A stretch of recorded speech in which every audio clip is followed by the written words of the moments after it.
won't be able to finish the program. This isn't supposed to be something that people can finish. This is supposed to be a program that literally less than 1% of people truly complete, but that 1% is 1,000,000% better for them. That's the goal of this.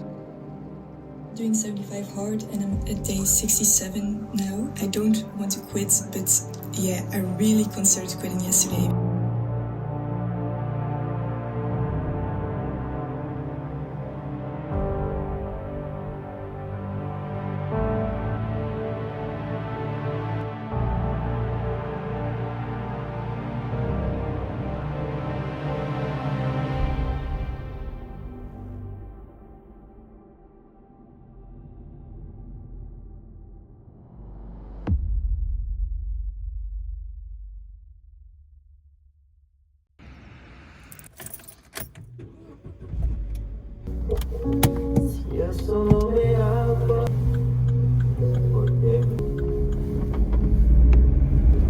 Good morning. Today is day 74 of 75 hard and we are going to do the last body analysis, so the last body composition metrics, because tomorrow I can't go to the gym, so it's on day 74. My goal wasn't to lose weight per se, but to lose body fat percentage and to gain muscle, lean mass. I don't know if I will have reach this goal because it's mid-exam season, so I kept up with my 100-gram protein a day definitely, but I didn't eat very clean or regular. I don't know what it's going to give the last body analysis, but we'll see. I'm really excited.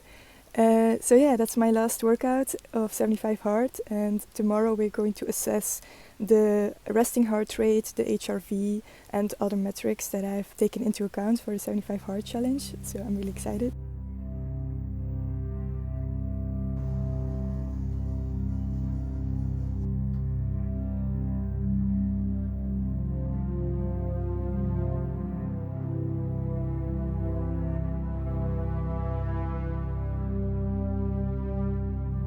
I forgot to mention, for everyone who doesn't know what 75 hard is, it's a 75-day long challenge where you drink 4 liters of water, you do 2 workouts a day, one should be outside and they should be at least 45 minutes per workout. You should read 10 pages of a non-fiction book and you should take your progress. So a progress photo in my case. Oh yeah, and you should also follow a diet and no alcohol. Fast forward to day 76 because I did not believe those results. I have been grinding for 75 days, every day, doing everything, and the scale from the local gym said that nothing had changed. I just couldn't believe that. I was like, how come? So I lost 3 kg, so something has changed, but my body composition stayed the same. And maybe it's my confirmation bias talking, but me being me, I bought a new scale. I bought a weighing scale. My Whoop recommended it some time ago, but I thought it was a little bit too expensive, so I didn't buy it. I saw an opportunity and I thought, why not? And it has very good ratings. It is more high-tech, and I think it would measure my body composition better than the ones at the local gym. And so for everyone in Belgium who goes to the Basic Fit, you are not going to believe the difference. They are not very valid. If you want a really proper analysis, then you should go to a center to do that. But I think that a company who makes those scales are a little bit more representative than the ones at the gym, who are defect half of the time. I'm going to show you right now. I plotted everything in R. It's a program. It's more clear if you see it in graphs. So yeah, I'm going to show you. Okay, so I'm going to make this a little bit bigger if I can. So as you can see, I started at 68.7 kg in the beginning of the challenge, and then at day 25 I was at 65.7, then I was at 64.9, and at the end of the challenge I was at 65.9. And the weighting scale, so I measured this today, this was at day 74 and this was at day 76, and as you can see it only was a 400 milligram difference of the weight. But if you look at the body fat percentage and the muscle percentage, it is a big difference. According to the scale of the gym, I was at the same body fat percentage at the beginning and the end of the challenge. According to the weighting scale, I was at 26.1%. So that's a 5% difference of the beginning of the challenge, which was 31%. And my muscle mass was also a lot higher, as you can see. I really believed the weighting scale more because I could see at my body that it was a lot leaner, but also I had a lot more muscle in my upper body. And I went to the gym a lot, like 4 to 5 times a week sometimes. So I couldn't believe that I wouldn't have gained more muscle instead of fat percentage. Next, I also plotted this in a more comprehensive kind of blob. This is the blue is the muscle over the time, and the weighting scale is the last one again. And this is the body fat percentage. Maybe this is more clear to some people.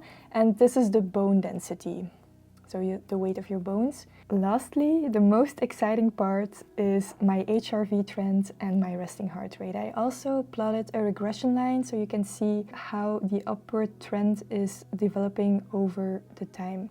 My goal was to get my baseline higher. And I have accomplished this because I think now it's around, I started at like 25 and now it's around leaning toward 40. I track this with my Whoop tracker. So every day I put this in this little R code. For my resting heart rate, the trend is less clear, but you can see that it goes down a little. I think this is due to the exam period that's starting. My resting heart rate is always higher in the exam period, but also because I take medications for my ADHD and that equals also more arousal. What I do think and what is wonderful about the 75 Hard Challenge is that moving every day is very good for your heart rate variability, and it was also my goal to get my heart rate variability much higher. So yeah, if you want to improve your HRV in any way, then 75 Hard might be the thing for you. And I think it's probably mostly due to all the walking and also the meditations I did during the walking. And also when I slept more, I could see these spikes in my HRV. So sleep is also very good for your HRV. But yeah, that's my result and I'm really glad with it.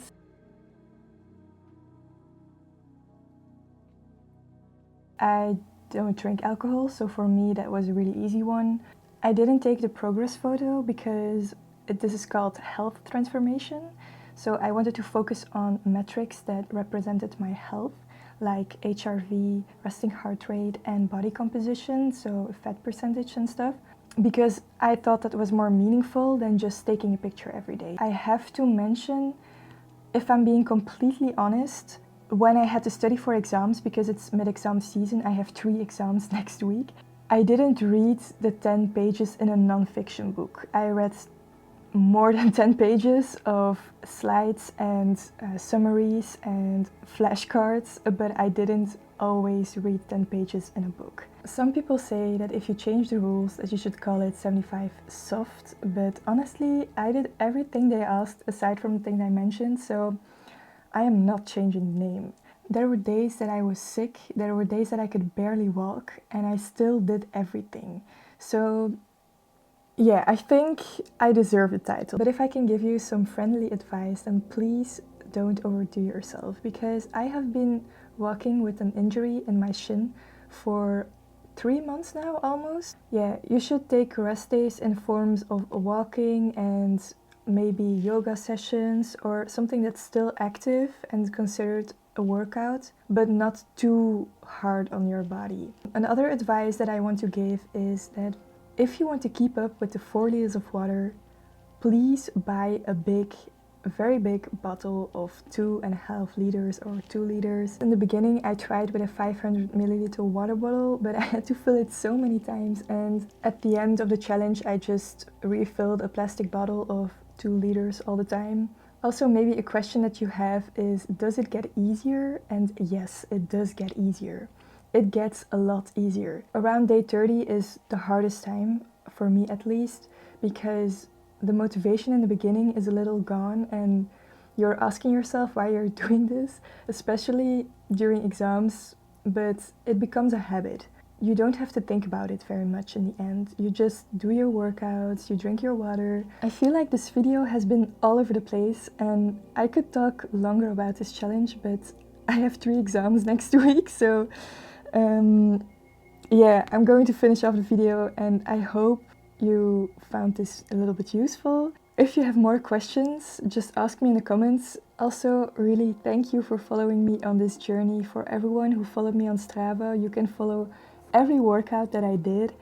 And it's really nice to do the workouts and then see someone follow you and just wanting to see your journey towards that. And yeah, this really motivated me to keep on going. So thank you very much. Next week I'm gonna try and make a vlog of my 3 exam week, but I can't promise anything. Hopefully I'll see you then, and thank you for watching.